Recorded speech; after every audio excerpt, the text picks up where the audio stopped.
Lucini Makanera Kake, bonsoir. Bonsoir, messieurs. Merci d'avoir accepté notre invitation de ce soir. C'est pour moi tout le Et plaisir. comme l'a dit tout à l'heure Lamine Monument Sissé, vous n'étiez pas du pays et un déplacement qui a coïncidé à l'ouverture d'une information contre plusieurs responsables d'alors et du parti et du RPG, dont vous.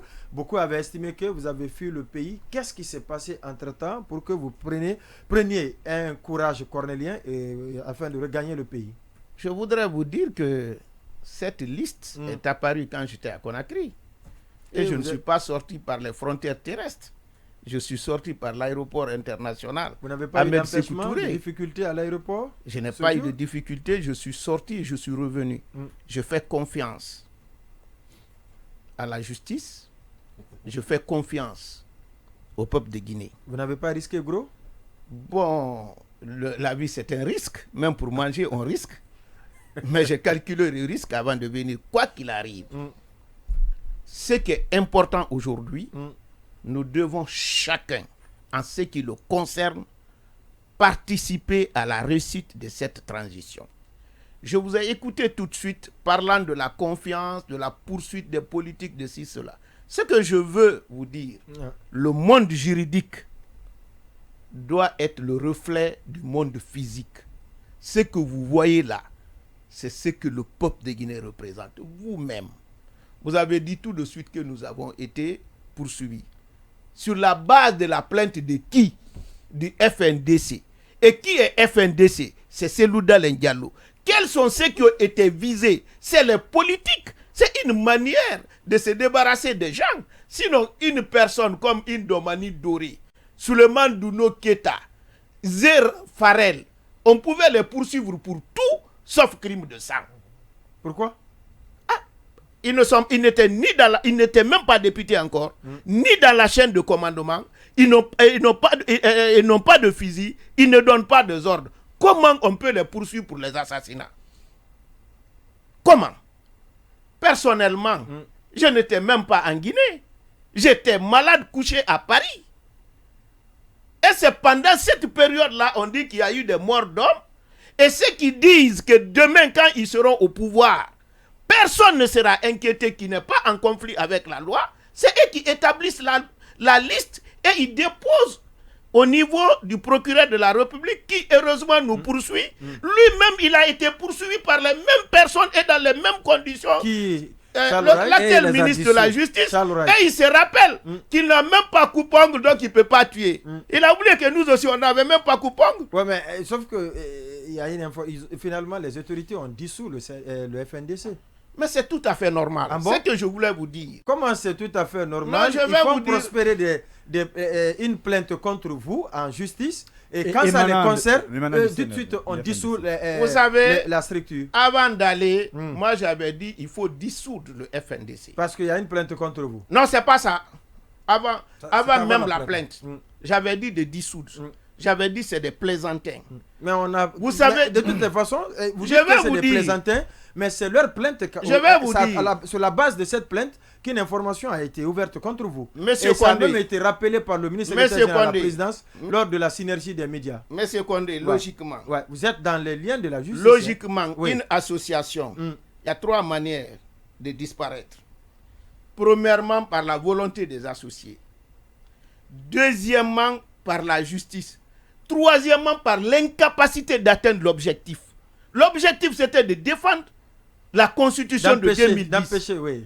Mais cette constitution n'existe plus. Eux-mêmes, ils sont dans la logique de nouvelle constitution. Ils défendent quelle constitution? D'accord. Mais est-ce que le FNDC, c'est une association Mais c'est une association. Dans quel sens Oui, non, mais mais qu'est-ce qu'on appelle association? Pour rejoindre sa question, oui. quand vous dites que le FNDC devait être dissous, est-ce qu'on peut dissoudre quelque chose qui n'était pas déjà légalement reconnu? Absolument. Comment? Je vais vous donner des exemples. Vous savez, ce qui est paradoxal en droit, vous pouvez exister matériellement alors que juridiquement vous n'existez pas. Tout comme vous pouvez exister juridiquement alors que matériellement vous n'existez pas.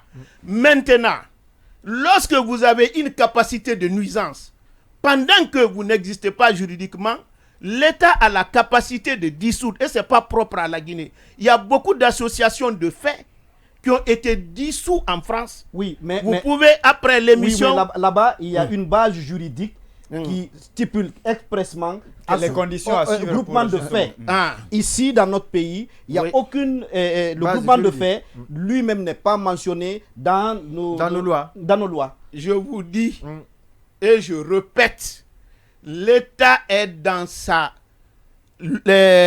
dans son droit de dissoudre quelqu'un et une personne morale qui crée des problèmes. Pourquoi l'État doit dissoudre? C'est de mettre fin à leur capacité de nuisance. Donc dissoudre veut dire interdire au FNDC de fonctionner et de nuire à la société. Mais est-ce que maintenant on découvre ça? Parce que le FNDC avait été reçu, le FNDC, la plainte dont on parle, c'est la plainte du FNDC. Pendant tout ce temps, ce n'était pas une association de fait, c'est quelque chose qu'on devrait accompagner. Mais la question, elle est très simple.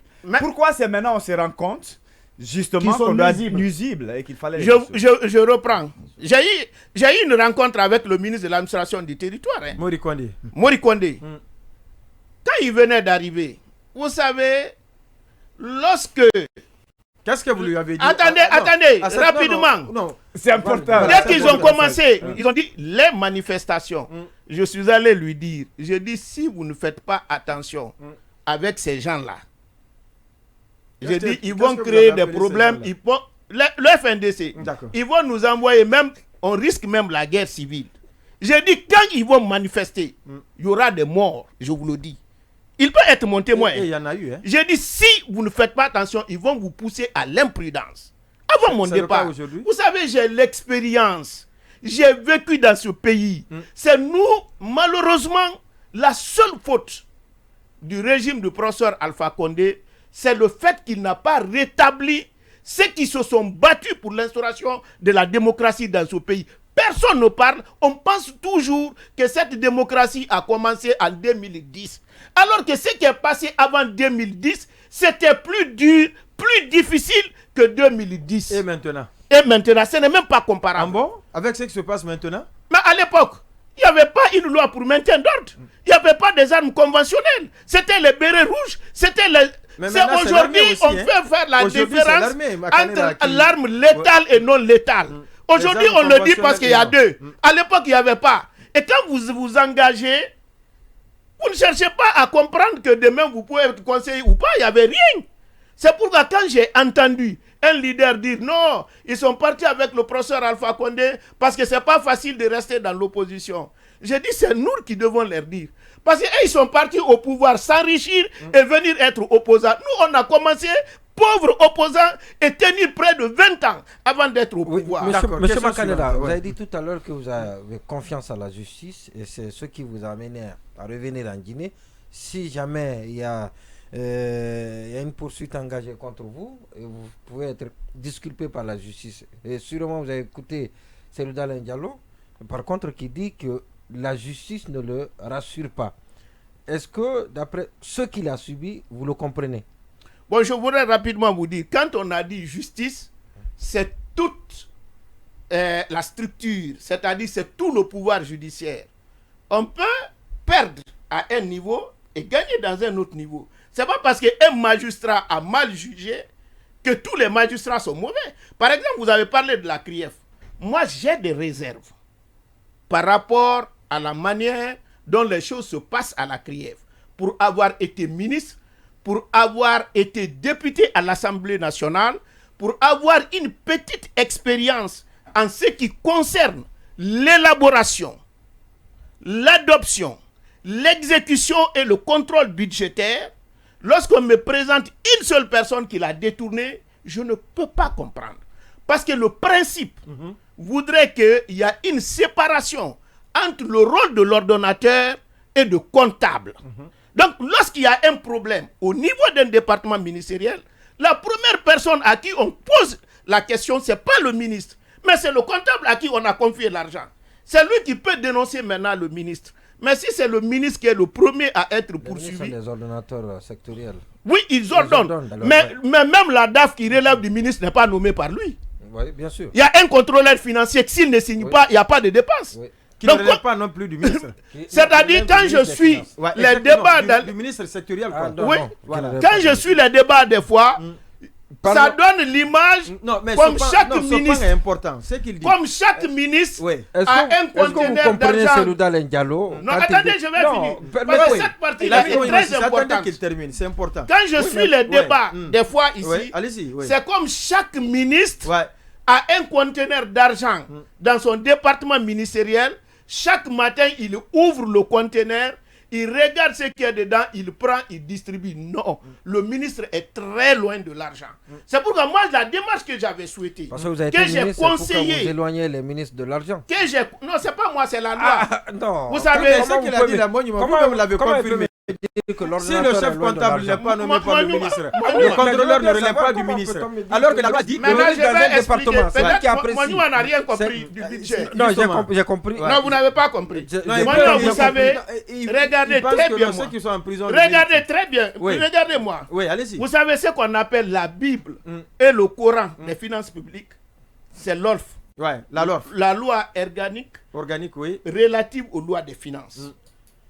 Fait en sorte que l'argent public, on ne fait jamais un chèque mettre l'argent public dans la main, dans la poche des ministres. Pas du tout. Quand vous avez un budget, le ministre est l'ordonnateur. Quand il y a la dépense, il est le dernier à signer. Il est politique. S'il ne signe pas, l'argent va sortir. Non, soyons concrets. Est-ce que si sa signature n'est pas sur le document, l'argent sort? Vous m'avez dit qu'il est le dernier à signer. Mais laissez-le terminer. Oui. Que le ministre n'a rien à voir. C'est pas un débat entre vous. Non, je pose la question. Non, c'est pas un débat. Je pose la question. C'est pas parce qu'on est ministre. C'est pas parce qu'on est ministre. On éloigne les ministres d'une malversation. Il ne l'a pas dit. Il ne l'a pas dit. Il dit que oui, allez-y, vous dites que quand il y a dépense, encore, je reprends à Monument. Ma question est noyée là. Je le reprends. Voilà, je vais lui donner ma question. Je vais être terre à terre. Parce que Monument, il y a deux choses entre nous. Il y a l'affaire de parti politique et ça, je l'écoute souvent. Je vais lui dire, je lui donne un exemple pratique, terre à terre. Non, finissons d'abord. Non, un exemple. Non, il va comprendre tout de suite. Je ne dis pas le ministre ne vole pas. Je n'ai jamais dit. Ce qu'il est entre nous. Je n'ai jamais dit qu'un ministre ne peut pas voler. Je n'ai jamais dit. Mais s'il prend, c'est qu'il a bénéficié de la complicité. De qui? C'est toute une chaîne. Il ne peut pas prendre lui seul. C'est ce que je veux dire. Je donne un exemple terre à terre. Vous avez un budget pour la construction d'une école. Qui lance l'appel d'offres? Est-ce que c'est le ministre? Qui choisit l'entreprise? On n'est pas en finance. Est-ce que c'est le ministre? Non, mais nous éclairez. Le paiement. Non, éclairez qui? Parce que... Ah, vous savez tout ce qui est dit là. Maintenant, comment... C'est-à-dire, quand je vous écoute parler ici, c'est comme le budget du ministère, c'est dans la poche du ministre. Non, il ne va pas au trésor. Il ne débloque pas. Quand l'argent public doit sortir, il ne va jamais dans le compte de quelqu'un, sauf une entreprise. C'est l'entreprise qu'on paye. C'est le travail fait qu'on paye. Et donc, si mais ça, c'est le schéma. Ça, c'est le schéma, mais dans les faits. C'est anormal que des ministres seulement soient arrêtés, inculpés et emprisonnés par la CRIEF, alors que vous estimez que au niveau de la chaîne de gestion... Pour ce que je sais de l'exécution du budget, je sais que, vous savez, là où on a des problèmes, on pense que aider la Guinée à la moralisation de la gestion publique, c'est de condamner les gens. Non, c'est l'exception. La première des choses qu'on doit faire, c'est auditer le système. Pour celui qui sait, avec toutes les lois qui encadrent l'exécution du budget et tous ces contrôles, s'il y a des détournements, c'est que ça n'a pas bien fonctionné, sinon c'est impossible de détourner. Donc il fallait auditer d'abord le système. La chaîne. Le système, qu'est-ce qui n'a pas marché? Si on connaît ce qui n'a pas marché, on cherche à corriger et maintenant on audite les gestionnaires. En ce moment, on règle le problème du fonctionnement pour le futur, mais aussi on sanctionne des gens. Mais lorsqu'on n'a pas fait l'audit, sinon, mon frère, quand vous regardez comment les lois des finances ont encadré les différentes dépenses. L'exécution du budget.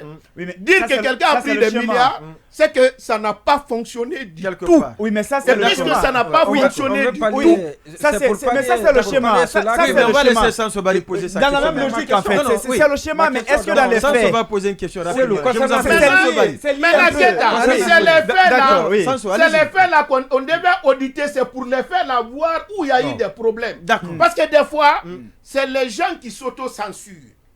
Il faut qu'on revienne à ça.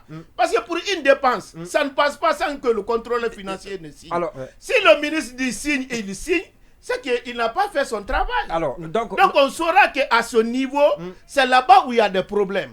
alors, D'accord. maintenant, Ouais. sur le point, j'attends une autre émission et parce que j'ai beaucoup de choses à dire, beaucoup de contradictions à apporter. Oui, à ce mais- que vous dites. ouais. Mais concernant ma question. Non, mais vous pouvez par rapport relever à ces ces contradictions rapidement.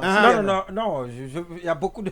C'est pas. Tel c'est- que- c'est tel que- pas, Tel que par- rapidement, moi, il m'a Par rapport, je dis bien, est-ce Ouais. que quand Cellou Dalein dit Ouais. qu'il ne rentre pas parce qu'il n'a pas confiance à la justice, en lien à ce qu'il a subi concernant sa maison, est-ce que vous le comprenez? Bon, vous savez, moi, cette question de maison, encore une fois, moi, je pense qu'on fait trop. Il n'y a pas un surhomme dans ce pays-là. Il faudrait que tous les Guinéens soient égaux en droit et en devoir. C'est pas le cas pour Cellou. Mais quand il était ministre, on a cassé Kaporora ici. Nous étions dans l'opposition et les ministres.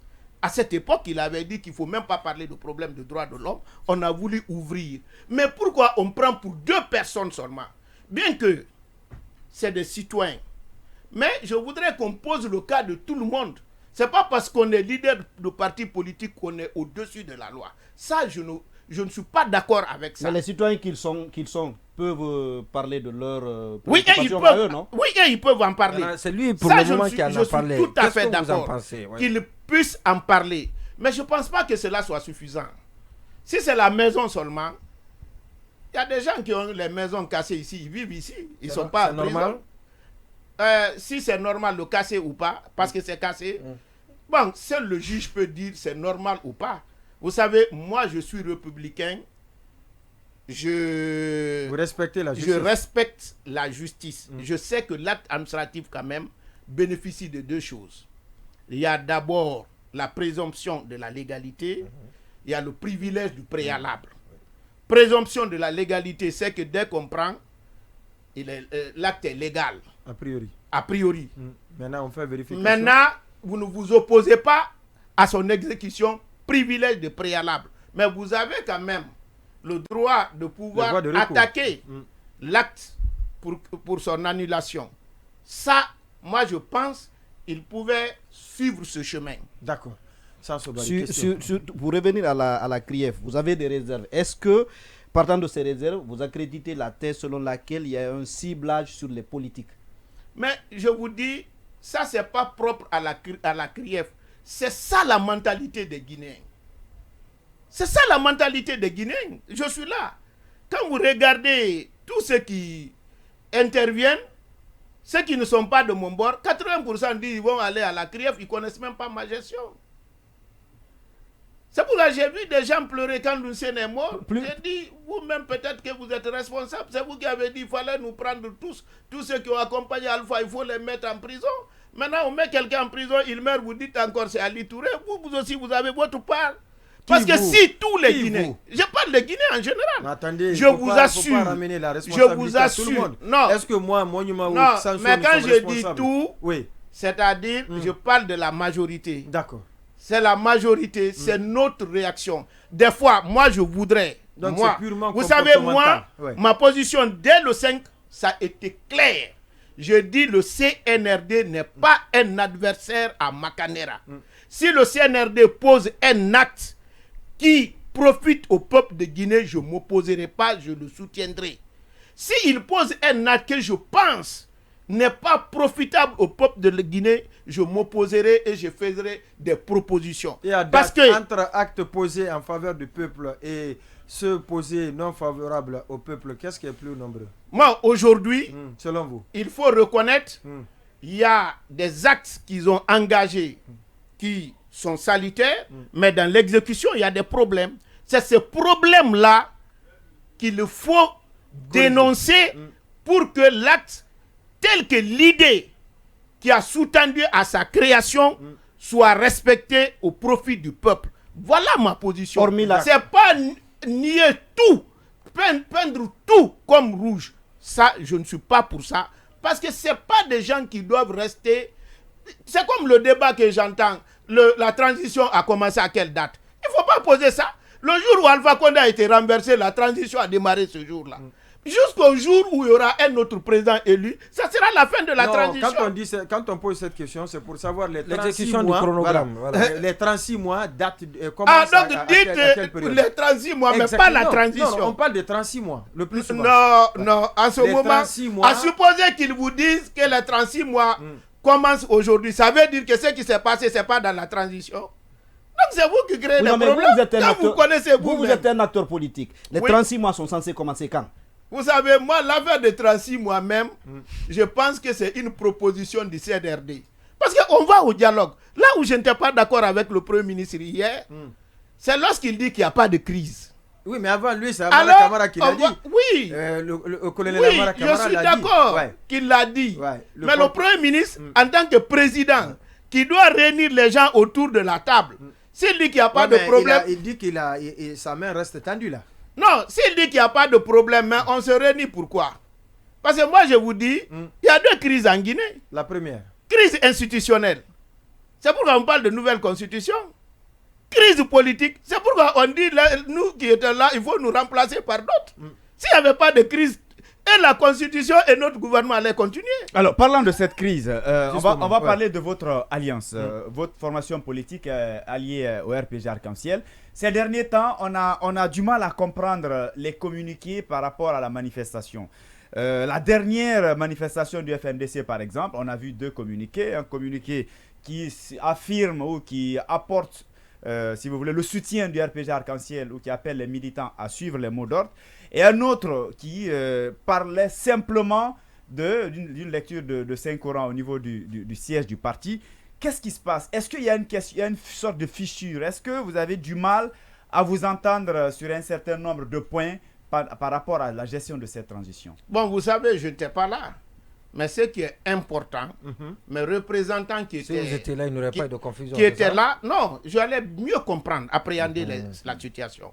Mais ceux qui m'ont représenté... Quand on n'est pas là, on est coupé des informations au niveau du... Non, je ne peux pas, vous savez, traduire, c'est trahir.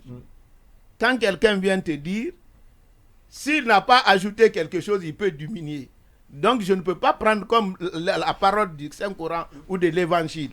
Ils m'ont dit que ce qu'ils ont arrêté là-bas, c'est qu'on ne suit jamais les mots d'ordre lancés par le FNDC. Moi aussi, c'est une ligne rouge en ce qui me concerne. Même si c'est le RPG qui s'engage sur cette voie-là, moi, je vais laisser le RPG. Parce que ce n'est pas une erreur stratégique, c'est pas une erreur. Si vous avez les mêmes objectifs, si vous avez les mêmes ambitions ou si vous avez le même adversaire, est-ce que derrière, ça ne vous arrange pas? Mais moi, je ne combats pas le CNRD à tous les prix. Il y a des prix. Parce que le CNRD est meilleur pour nous que le FNDC. Heureusement, nous sommes aujourd'hui libres. Parce que c'est le CNRD. Si le CNRD avait suivi le FNDC, combien parmi nous seraient en prison? Aujourd'hui, on crie parce que peut-être il y a 5-10. Mais peut-être si c'est le FNDC, vous avez vu la liste? Ouais. Sans enquête, rien. C'est le seul pays au monde où quelqu'un peut oser mettre en danger une personne et toute sa famille en venant à la radio ici, dire telle personne est un criminel, il a participé à tuer plus de 300 personnes et le lendemain, ça se passe comme rien n'était. Quand Sarkozy a dit une fois, les coupables sont devant la justice, quand Dominique de Villepin était en justice, mais il a porté plainte en tant que président même, on l'a condamné, il a payé 1 franc symbolique. Dire seulement les coupables. Quelqu'un vient, il dit que toi tu es assassin. Les gens minimisent ça. Ça c'est plus grave que faire tomber une maison. D'accord. Oui. Puisque vous parlez du CNRD, pourtant les assises nationales, le CNRD veut s'adosser sur leurs conclusions.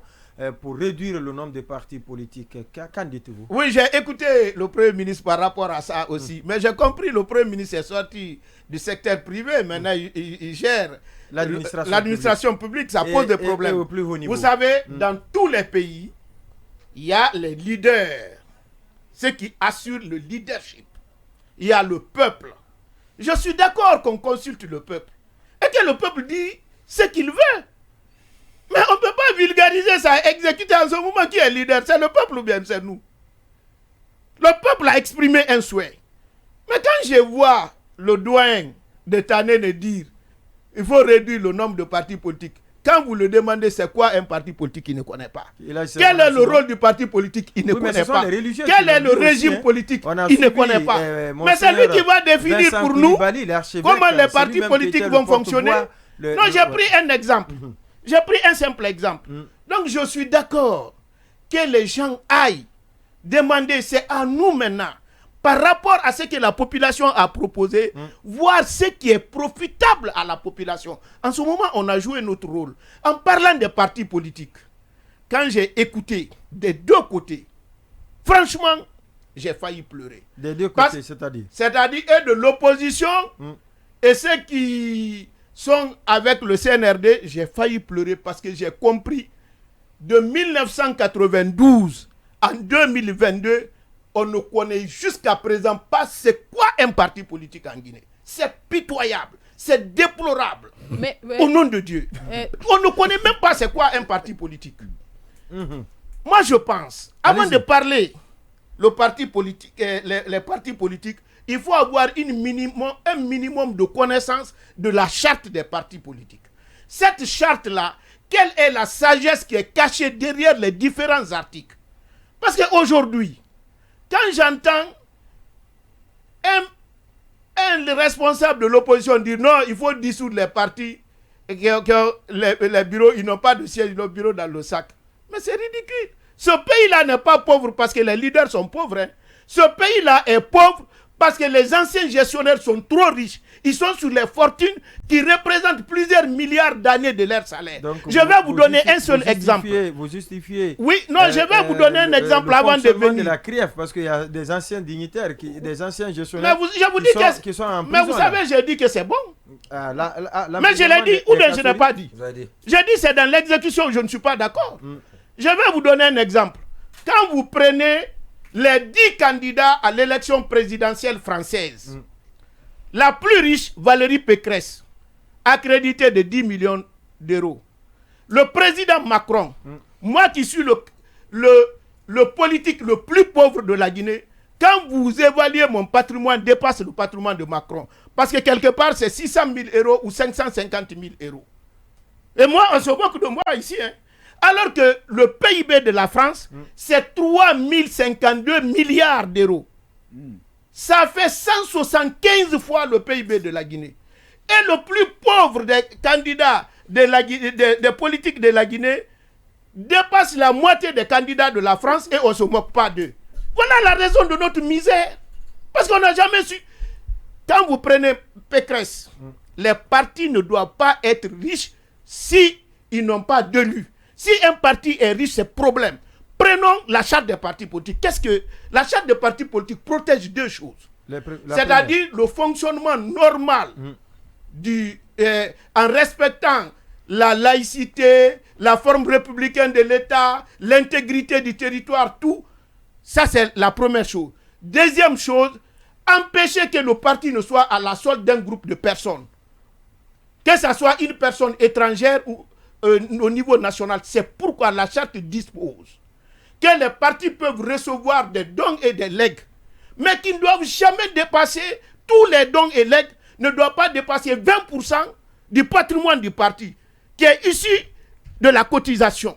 Des membres. Oui, et si vous devez recevoir les dons et legs, il faut que le ministère de l'administration du territoire soit informé.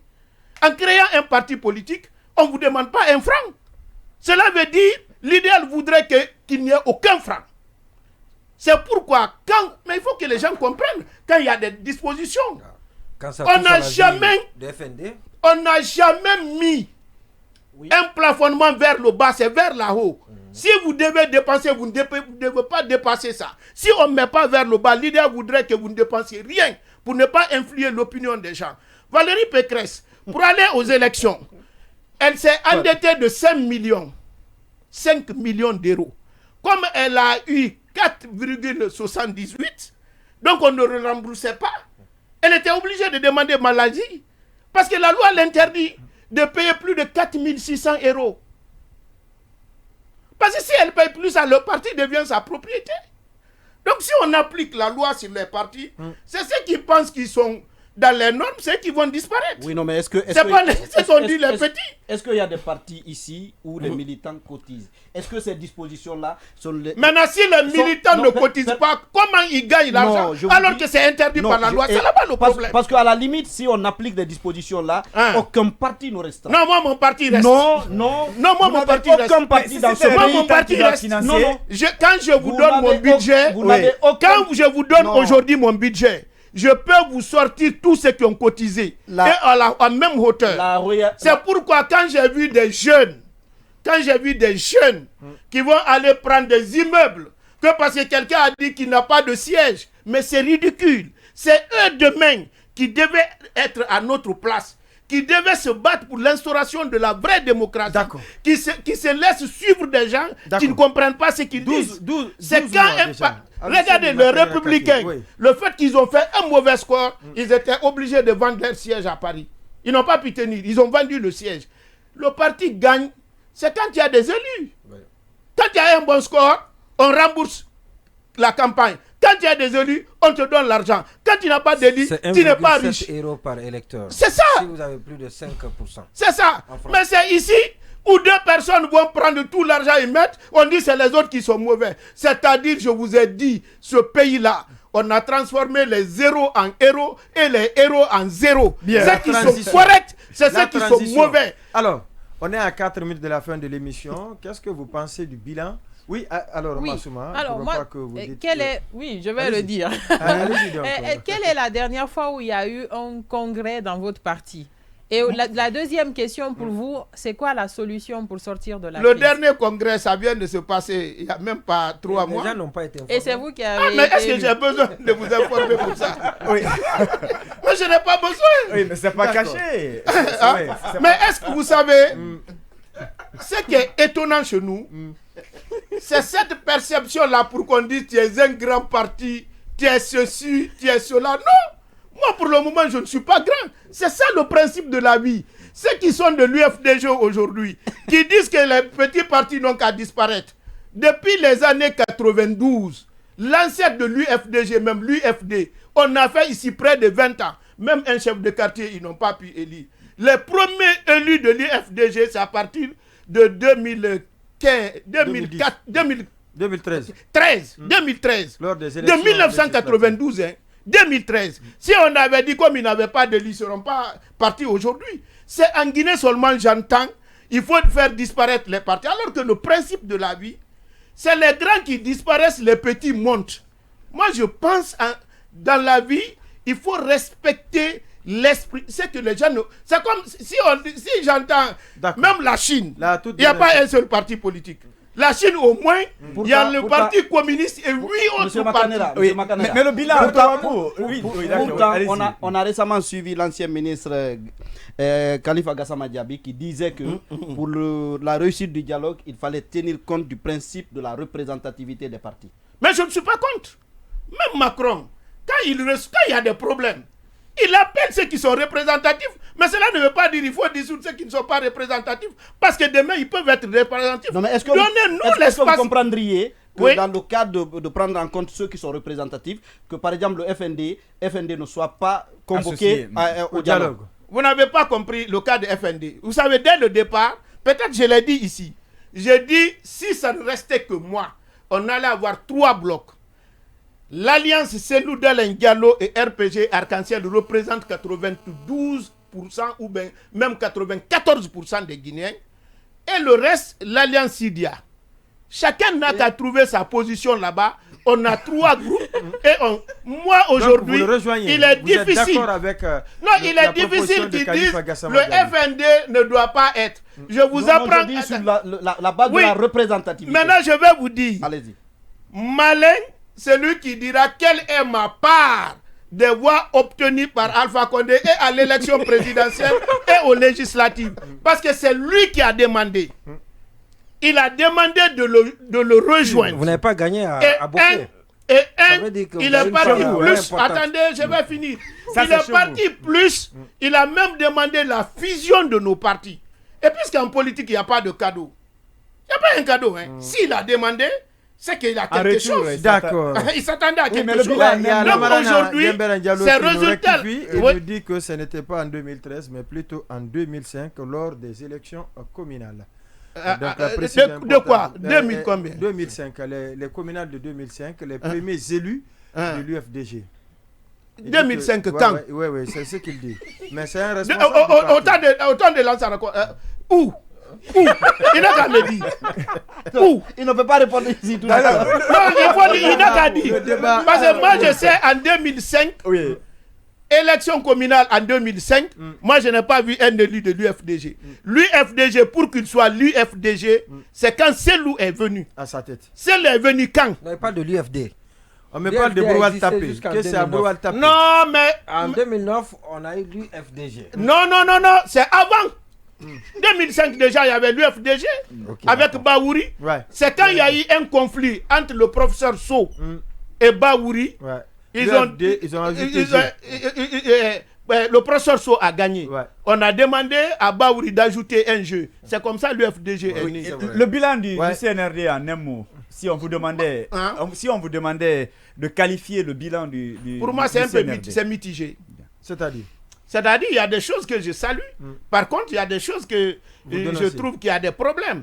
Parce qu'on se bat beaucoup pour le développement. C'est pourquoi quand j'ai écouté le Premier ministre hier, vous avez dit que c'est mon ami Cissé qui a dit. Il dit non, c'est bon. Et le FMI dit qu'il va nous donner 500 millions en 3 ans. Mais ça a été toujours comme ça. Mais le FMI, c'est quoi? Il y a Cameroun Duncan qui nous dit que si la longue soumission au dictat du FMI est un salut, la Jamaïque serait aujourd'hui un paradis. Mais tant que durera le dictat du FMI, la Jamaïque ne s'en sortira pas. Tant pis pour les Jamaïcains, tant pis pour la Jamaïque. Le FMI est fait uniquement pour rembourser les dettes extérieures. C'est pas pour développer. De la semaine. Demain, mercredi, nous aurons sur ce même plateau Dr Ousmane Doré. Il est le président du MND, Mouvement National pour le Développement. Merci à vous, auditeurs et téléspectateurs. On se reprendra donc demain et portez-vous bien.